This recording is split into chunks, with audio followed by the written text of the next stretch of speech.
তপস্যাকালের চতুর্থ সপ্তাহ শনিবার। প্রথম পাঠ প্রবক্তা জেরেমিয়ার গ্রন্থ 11 অধ্যায় পদ সংখ্যা 18 থেকে 20। প্রভুর সেবক শত্রুদের হাতে যেন বদ্ধ ভূমির দিকে নিয়ে যাওয়া মেষ শাবকেরই মতো।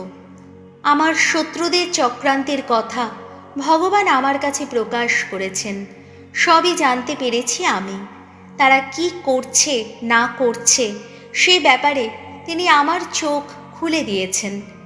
এতদিন আমি ছিলাম যেন বাধ্য কোনো মেষ শাবকেরই মতো, বদ্ধ ভূমির দিকে যাকে নিয়ে যাওয়া হচ্ছে। তারা যে আমার বিরুদ্ধে নানা ষড়যন্ত্র আঁটছিল তখন তা আমার জানা ছিল না। তারা তখন বলছিল, এসো গাছটা সতেজ থাকতে থাকতেই নষ্ট করে দিই আমরা, এই জীবিতদের দেশ থেকে একে উপড়ে ফেলে দিই, কেউ যেন এর নাম আর মনে না রাখে। কিন্তু তুমি বিশ্বপতি ভগবান, তুমি তো ধর্মময় বিচারক, তুমি তো মানুষের মন প্রাণ যাচিয়ে দেখো। ওগো, এবার আমি যেন দেখতে পাই ওদের ওপর নেমে আসছে তোমার প্রতিশোধ। কেননা আমি তো আমার অবস্থাটা তোমার চোখের সামনে তুলেই ধরেছি। প্রভুর বাণী, শাম সঙ্গীত, ধুয়ো।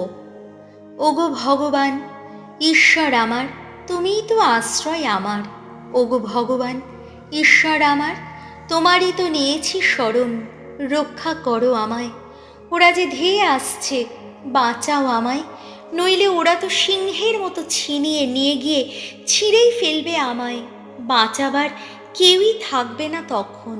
ধুয়ো। ওগো ভগবান ঈশ্বর আমার, তুমিই তো আশ্রয় আমার। আমি যে ধার্মিক, আমি যে নির্দোষ, ওগো ভগবান তোমার কাছে যেন পাই সুবিচার। আহা, শেষ করে দাও আজ দুর্জনের যত অনাচার।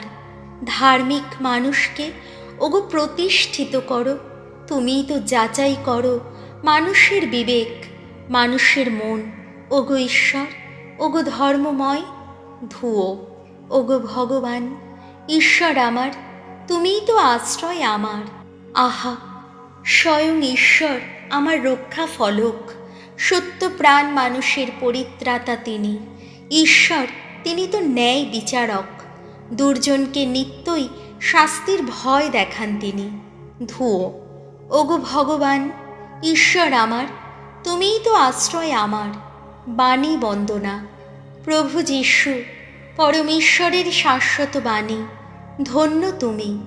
সৎ পুণ্য হৃদয়ে যারা সঞ্চিত রাখে প্রভুর বাণী, আপন নিষ্ঠায় যারা ফলায় ফসল, ধন্য তারা, ধন্য। যোহন রচিত মঙ্গল সমাচার 7 অধ্যায় পদ সংখ্যা 40 থেকে 53। যিশুকে নিয়ে জনগণের মধ্যে মতভেদ। একদিন যিশুর উপদেশ শোনার পর ভিড়ের মধ্যে কেউ কেউ বলতে লাগলো, উনি নিশ্চয়ই সেই প্রবক্তা। কেউ কেউ আবার বলল, উনি তো সেই খ্রিস্ট। কিন্তু অন্যেরা উত্তর দিল, সে কি, খ্রিস্ট কি কখনো গালিলিয়ার লোক হতে পারেন? শাস্ত্রে কি এই কথাই বলে না যে খ্রিস্ট হবেন দাউদের বংশধর, দাউদের আদি বাসস্থান সেই বেতলেহেম গ্রামটি থেকেই তিনি আসবেন? এইভাবে যিশুকে নিয়ে লোকদের মধ্যে একটা মতভেদ দেখা দিল। এদের মধ্যে কেউ কেউ তাকে তখন ধরে ফেলতে চাইল, কিন্তু তবুও শেষ পর্যন্ত কেউই তার গায়ে হাত দিল না। সেই প্রহরীরা প্রধান যাজকদের ও ফরিসীদের কাছে যখন ফিরে এলো, তখন এরা তাদের জিজ্ঞেস করলেন, কি, ওকে তোমরা নিয়ে আসনি কেন? প্রহরীরা উত্তর দিল, উনি যেভাবে কথা বলেন কেউই তো কখনো সেইভাবে কথা বলেনি। উত্তরে ফরিসীরা বললেন, তোমরাও কি ওর কথায় ভুলেছ নাকি? বলো, সমাজ নেতাদের মধ্যে কিংবা ফরিসীদের মধ্যে কেউ কি ওকে কখনো বিশ্বাস করেছেন? কিন্তু ওই বিধান না জানা লোকগুলো, ওরা তো অভিশপ্ত। তখন ফরিসীদেরই একজন, আগে যিনি যিশুর কাছে গিয়েছিলেন, সেই নিকোদেম বলে উঠলেন, কারো বক্তব্য আগে না শুনে সে কি করেছে তা জেনে না নিয়েই আমরা যে তাকে দোষী সাব্যস্ত করব আমাদের বিধান কি সেই নির্দেশই দেয়?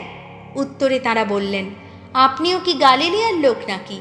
একটু তলিয়ে দেখুন, তাহলেই বুঝতে পারবেন গালিলিয়া থেকে কোনো প্রবক্তাই আসে না কখনো। প্রভু যিশুর মঙ্গল সমাচার।